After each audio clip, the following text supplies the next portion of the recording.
মুসলমানের সন্তানেরা খাবারের ক্ষুধার যন্ত্রণা সহ্য করতে না পেরে ঘাস চিবায় চিবায় খাচ্ছে। মুসলমানের বাচ্চাদের কাছে খাবার নেই।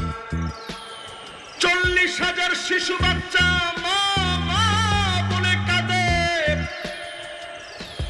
মাকে ফিলিস্তিনে পায় না, বাবা বাবা বলে দৌড়ায়। ফিলিস্তিনের ছোট বাচ্চাটাকে বাপকে ফিরায় দেওয়া যায় না। সারা দুনিয়ার ভিতরে যখন মুসলমানেরা মার খাচ্ছে, ওয়া আনতুম